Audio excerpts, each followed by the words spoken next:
Everyone has one of these, but very few people know how to properly use this, especially a proper camera. You might have asked, what is this number on a lens? Or how can I change brightness while taking photos? Or why are you taking blurry pictures? Well, if you want to take eye-pleasing, crispy photos, you need to know about ISO, shutter speed, and my favorite, aperture. And today, let's start with what is ISO. ISO is a number that represents how sensitive your camera sensor is to light. Consider it as a fake light for your camera. The higher the ISO, the more brightness there is in your photos, and vice versa. A lower ISO means there is less light in your photos. But it's not that simple, there is a caveat. The higher ISO also means a grainy image. Noise is the word it's commonly referred to. If you want to take clean and crisp images, you need to keep the ISO as low as possible. Or you can use native ISO according to the specific camera that you have. Native ISO means that almost every camera has 1 or 2 ISO value at which it takes the cleanest image possible. But if a higher ISO means a grainy image, what if I'm shooting in a dark? What if I'm shooting in a dark room? How do I take good pictures then? And that's when aperture comes to the rescue. So what is aperture? Aperture is a hole in a lens which allows light to pass through. Let me use pen and paper. What is aperture? Aperture means if there is a camera, there is a lens. And let's say this is 50 mm 1.2, and here we have our subject, and then we have our background.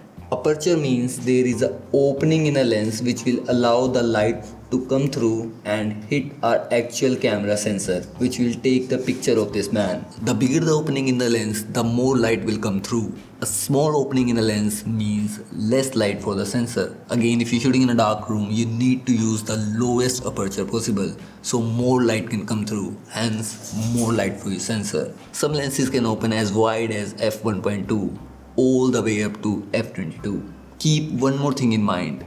You see, the wider the opening in a lens or lower the number of f-stop, for example, if you're shooting at f1.2, it will produce very high shallow depth of field, or in simple terms, blurriness. If you're shooting a portrait and you only want your subject to be in focus and everything else blurry, as we all love, you can shoot in f1.2 or f1.8. But if you're shooting a landscape, you would want everything to be in focus. You would want every detail of the landscape to be in focus, because if anyone sees that image, you want them to see every single detail about the landscape.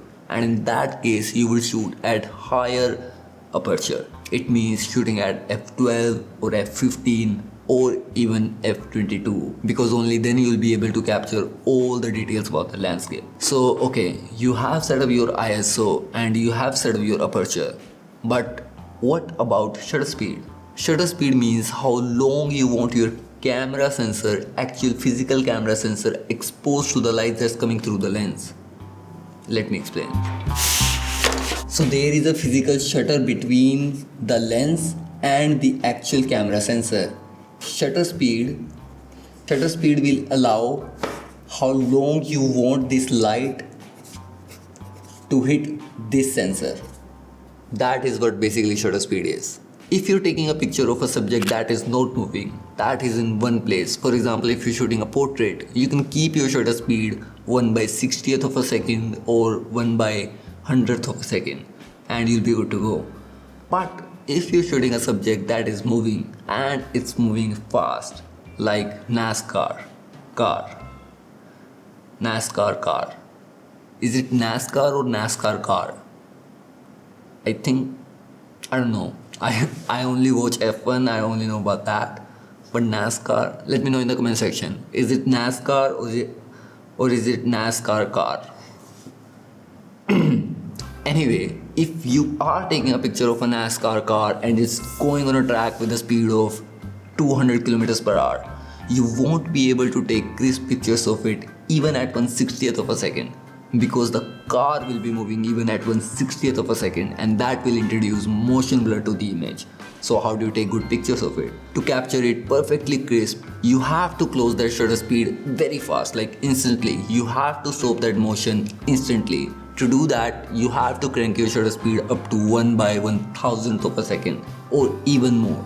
But if you want motion blur in your pictures, you can keep your shutter speed low just for artistic reasons. These are the very basic things to learn to operate a camera with all of its capabilities. And I would recommend learning these skills, learning these basics very well at the very start, because you would want to be in a position where you take a picture and you can just see, oh, my ISO is not right, my shutter speed is not right, and it will come with practice, a lot of practice. So go out and have fun, and let me know if I helped you in any way improving this craft that we all love.